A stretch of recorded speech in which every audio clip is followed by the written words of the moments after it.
nossa tela. Peraí.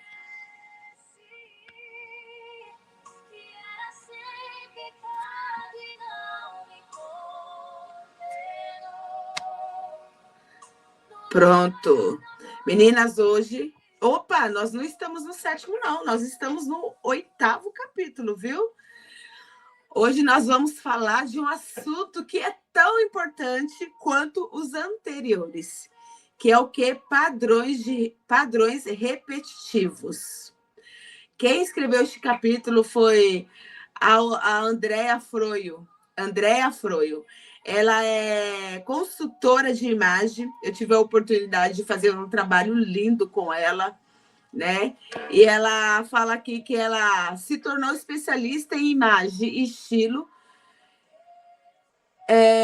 Também ela é de psicologia da autoimagem. E ela desenvolveu um método, né? Revista-se, que tem como propósito reconectar mulheres à sua real beleza. Meninas, o trabalho dela realmente é lindo. Como algumas de vocês sabem, eu gosto muito de cor. E aí, nesse processo de autoconhecimento, eu fui querer também entender por que a vida toda eu achei que eu gostava de preto. E um dia eu falei, não, eu não gosto de preto. Eu usava preto porque eu queria me esconder.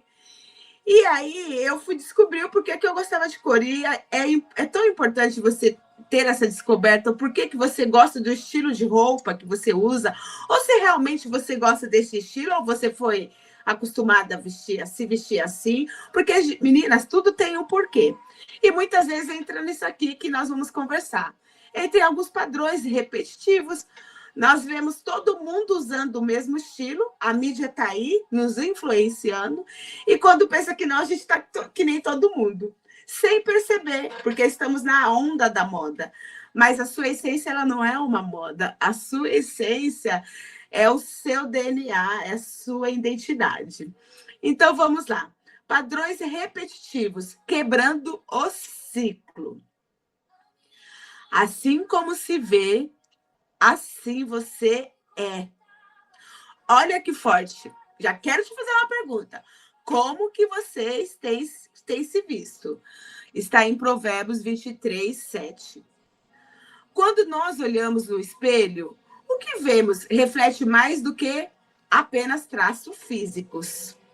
Nossa autoimagem, ou seja, a forma como nos vemos, não está apenas no contorno do rosto ou na silhueta do corpo, mas na forma como nos sentimos sobre nós mesmos.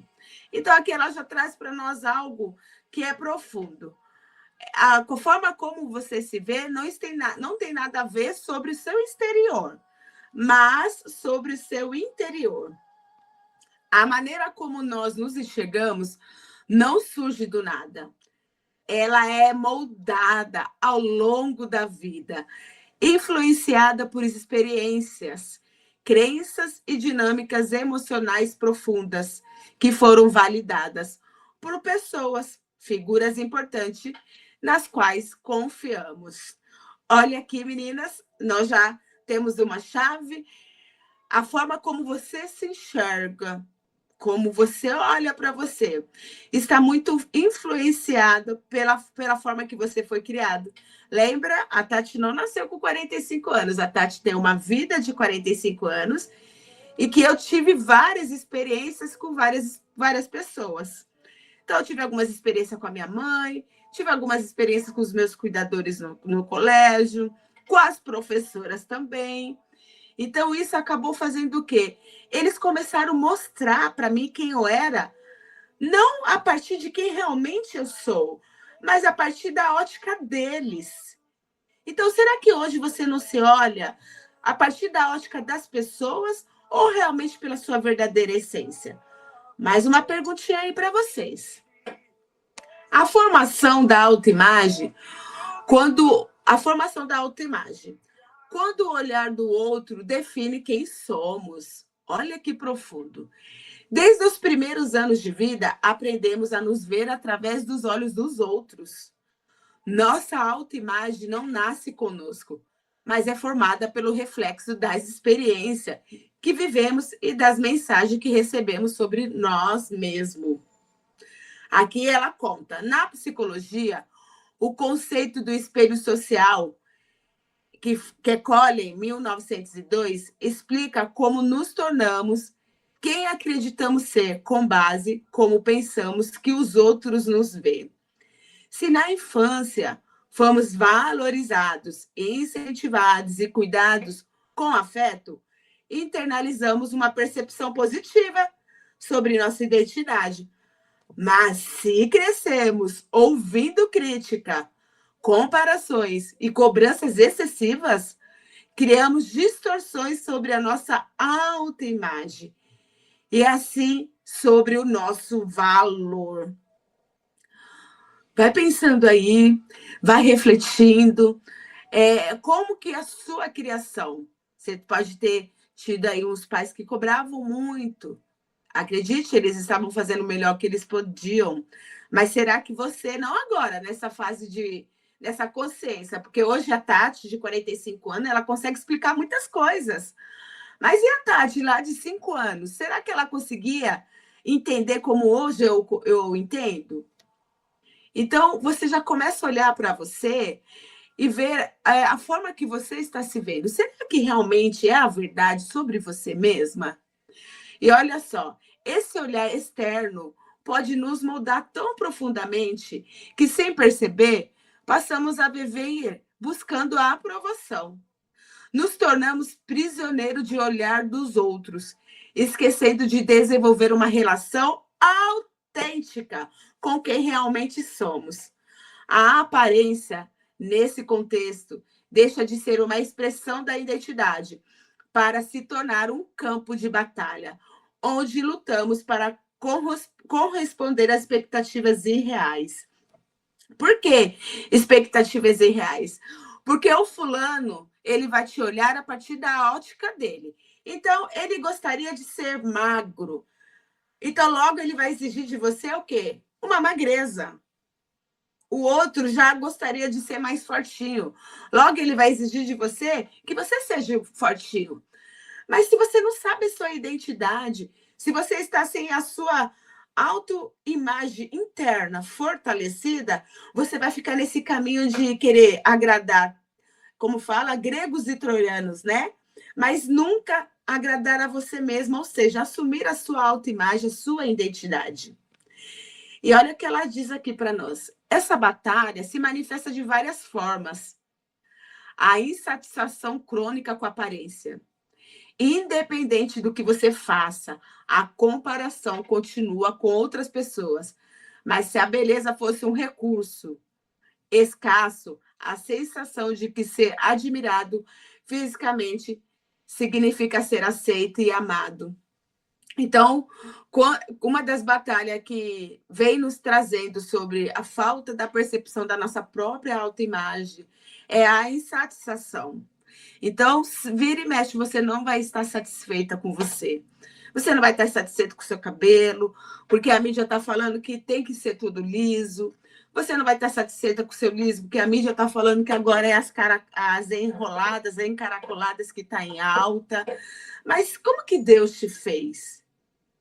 Daí é onde que você se pega vivendo as tendências das pessoas, menos a sua própria essência. Aqui entra um conceito muito central da psicanálise, o superego, que representa a voz interna da crítica, segundo Freud, das regras e da comparação. Muitas vezes essa voz não é realmente nossa. Meninas, olha uma chave aqui tremenda. O que você ouve sobre você não foi você que contou para você. Falaram tantas vezes para você que virou uma mentira internizada dentro de você, que hoje você traz como verdade. Então vamos lá.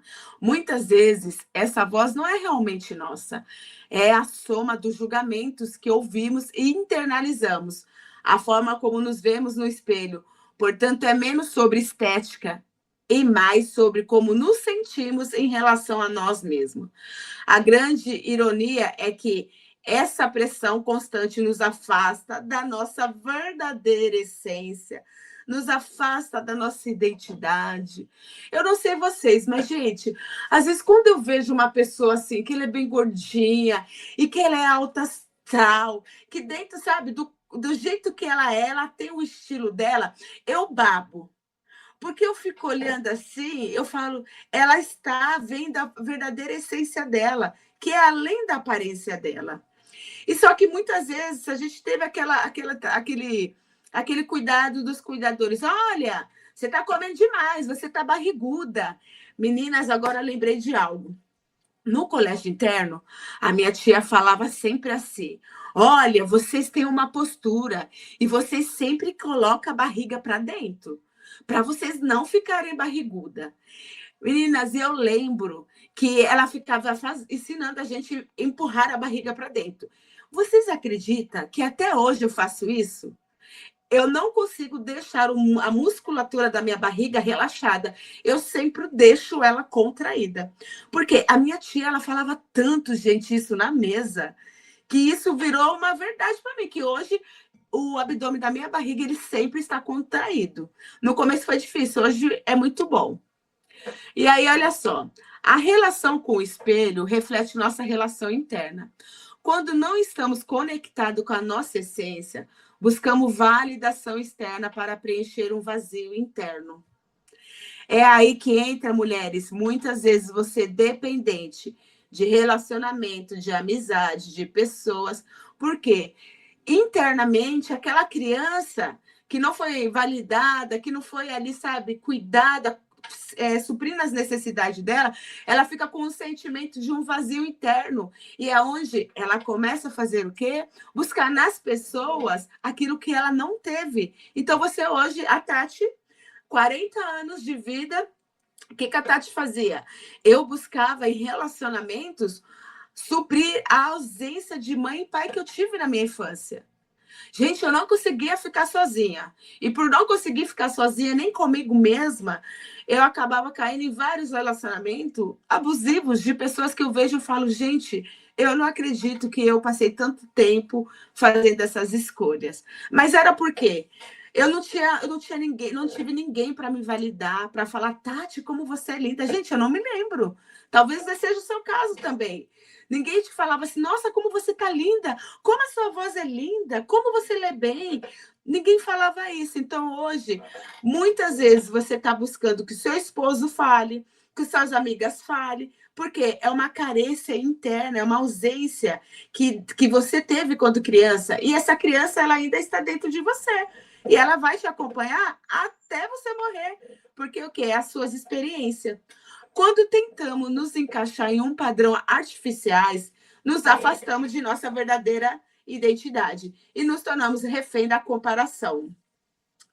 Descreve esse processo como ai, gente, esqueci o nome dele aqui. Peraí. Jung descreve esse processo como individuação, o caminho para integrar todas as partes de si mesmo, incluindo as sombras. Isso significa o quê, meninas? Reconhecer dores, crenças limitantes e padrões repetitivos sem rejeitá-los, mas se compreendendo a sua origem e resignificando sua presença. Então, como que funciona aqui? O que ele quer dizer para nós? Você vai lembrar aí de alguns padrões que você tem repetido. Você não vai fingir que isso não existe na sua vida. Você vai olhar para a sua vida, mas você vai primeiramente se acolher e você vai falar, você vai resignificar essa história. Então, vamos colocar eu, Tati, uma das resignificações que eu tive na minha história e que é visível quando as pessoas me veem é o meu cabelo. A minha vida toda, eu nunca nem conhecia o meu cabelo como ele era. Era sempre passando chapinha. Gente, até ferro. Eu lembro que na minha época passava e eu estava lá com a cabeça na tábua de ferro, passando ferro na cabeça, no cabelo também. Porque a minha família é negra e todo mundo fazia isso. E por que que eu ia ser diferente? Então, como que foi a minha resignificação? Foi entender que eu sou diferente mesmo, tá tudo bem. Eu nasci com o cabelo desse jeito. enrolado, caracolado. Meu cabelo não tem química, a não ser a cor dele. Então, o que, que eu fiz ali? Eu me acolhi e falei, peraí, eu nasci assim, o meu cabelo é enrolado. E não é que eu sou estranha, que nem as pessoas falam, ai, como você é estranha? Não, meninas. Quando você ouvir essa frase, ai, você é estranha, já se posiciona. Estranha não, eu sou diferente. Eu não tenho que ser igual a você. Muitas pessoas buscam mudança externa, um novo corte de cabelo, um estilo diferente, um corpo idealizado, acreditando que isso trará felicidade. Mas se a mudança não vier de dentro, qualquer transformação será temporária. Olhar para o espelho sem se reconhecer é um sinal de que há algo mais profundo a ser curado. Se a autoimagem se constrói na interação com o outro, é natural que os nossos relacionamentos também sigam essa lógica. O problema é que muitas vezes atraímos e repetimos relações que reforçamos crenças destrutivas. A psicanálise descreve um fenômeno chamado compulsão à repetição. Freud que explica por que tendemos a recriar experiências do passado, mesmo quando são dolorosas. Olha que poderoso aqui, meninas. O cérebro busca familiaridade. Aquilo que já conhecemos parece mais seguro do que o desconhecido. Ainda que seja doloroso, ainda que seja ruim para você.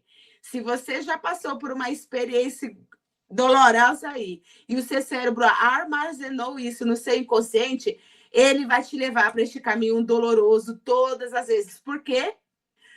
Ele quer o conhecido, ele quer o seguro. Ainda que seja que você vai ali sofrer, ele pensa, vamos sofrer, mas pelo menos eu já conheço como que é esse sofrimento.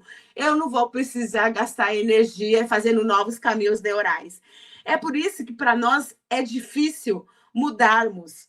Porque o cérebro não quer e ele fica te sabotando, ele fica te levando para um caminho conhecido, mas porém muito doloroso, porque ele se acostumou a sofrer, entende? E aí é que você começa a viver os padrões repetitivos e muitas vezes até da sua família. E olha só, não é fraqueza, é um padrão enraizado que precisa ser reconhecido e resignificado. Enquanto não tomamos consciência desse mecanismo, continuamos recriando histórias que, no fundo, são tentativas inconscientes de resolver feridas antigas. Meninas, então é o seguinte, o que acontece? Você, às vezes, está vivendo aí um padrão que um dia você viveu quando criança, seu cérebro armazenou e falou, opa, Tati, continua nesse padrão. Continua aqui porque você vai apanhar, você vai ser desrespeitada, desvalorizada, mas pelo menos você já tem até recurso para viver isso, porque você já viveu isso a sua vida toda. Então, vamos continuar assim, porque essa foi a minha realidade. Até que chegou um dia, meninas, que eu me indignei, que eu falei, gente, peraí, eu sou uma pessoa boa, eu respeito as pessoas, mas porque sempre eu estou caindo nesses relacionamentos que não me respeitam? E aí foi onde eu fui buscar ajuda. E aí eu descobri esse famoso padrão de repetição. E como romper ciclos e resignificar a sua autoimagem? A forma como você se vê. Este capítulo não é apenas sobre aparência ou relacionamentos, mas sobre identidade, sobre essência. A jornada para se ver com amor e viver relações saudáveis começa com a decisão de sair do automático e escolher conscientemente um novo caminho, um novo olhar. Você não precisa ser prisioneiro do passado. Pode, a qualquer momento, resignificar sua história e reconstruir sua autoimagem a partir da verdade, liberdade e amor próprio. Meninas, vamos ficar por aqui. Este capítulo é um capítulo muito poderoso. Você que ainda não adquiriu o seu livro, ainda eu tenho para te entregar. Meninas, e olha, este capítulo ele é muito importante na minha vida e na sua vida, porque você pode estar vivendo vários padrões de repetição da sua família. Ai, Tati, mas como assim? Olha para a sua história. Quando você olha para a sua história, você descobre, né? Puxa vida, eu acho que nem minha mãe. E tá tudo bem, só porque foi a forma que você viu a vida toda. Aquilo ali que ou você rejeita ou você vive aquilo. Mas mesmo você rejeitando e não resignificando de forma consciente, você vai reproduzir em algum momento. Que nem eu trago para vocês. Eu vivi em colégio interno e eu tive aquela dor da rejeição e do abandono. E por ter a dor da rejeição e do abandono, eu falei assim para mim, quando eu tiver um filho, eu não vou fazer a mesma coisa que a minha mãe fez comigo. Eu vou criar o meu filho, eu vou ser presente. E aí eu engravidei, fui mãe solo, e eu me vi fazendo a mesma coisa que a minha mãe fez. Só que eu não sabia, viu, gente? Porque a minha mãe era um padrão para mim a não ser seguido. Mas ela me deixou no colégio interno. O que aquela criança aprendeu? Ah, doeu para mim? Doeu, mas virou normal, porque a minha vida toda foi em colégio interno. E aí eu tive meu filho com 25 anos, mãe solo, e tive que ralar para trabalhar. O que eu fiz com meu filho? Eu acordava 4 horas da manhã, deixava ele na vizinha e pegava ele 10 horas da noite. Mulheres, eu fiz isso durante 10 anos. Agora, pare e pensa, eu não fiz a mesma coisa que a minha mãe fez? Eu só não coloquei ele em colégio interno, mas eu não consegui ver a infância dele. E o dia que eu descobri isso na terapia foi um choque para mim. Doeu na minha alma, doeu na minha alma. Mas foi o que me libertou, que fez eu olhar para minha família e ver que eu repeti, eu estava vivendo a vida deles, eu estava vivendo a história da minha mãe, eu estava indo na mesma pegada de todo mundo. E já vendo o final dessa caminhada na vida deles, eu falei, Deus me livre, eu não posso continuar neste caminho, eu preciso quebrar esse padrão. E aí eu comecei a fazer umas escolhas de ser radical. Radical. Tem momentos que você vai identificar e você vai precisar se posicionar. Tem coisas que vai ser uma casquinha, a cura vai vir, né? Vai ser que nem uma cebola, né? É por camadas, mas tem coisas que quando você tiver consciência, você precisa trazer isso para tão forte de você e se posicionar. E olhando para este capítulo hoje, se você está aqui, tem algo que Deus quer falar com você. Qual que é o padrão que você está vendo, que você está repetindo? Ou qual que é o ciclo que você está repetindo? Porque, assim, olha só uma parte do capítulo, o cérebro, ele sempre vai te querer te deixar naquilo que ele já conhece. Então, se você foi uma mulher que você a vida toda sofreu, o seu cérebro vai te levar para esses relacionamentos de sofrimento, porque, afinal, já é um caminho que você conhece. Você já conhece. E é tão forte isso, porque está aí, dentro de você. E se você não olha para isso, se você não sabe disso, você vai repetindo, porque eu repeti por muitos anos. Então, vou abrir para vocês a oportunidade de trazer a sua contribuição. O que falou com você aí, que te atravessou? Ou uma experiência de vida sua também, né? Que a sua experiência, pode ter certeza, vai contribuir na vida da Adriana. A Adriana fala contribuir na vida da Fabi.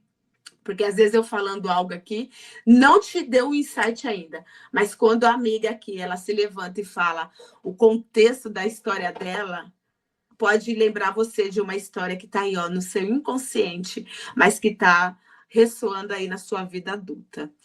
Pode ficar à vontade, meninas.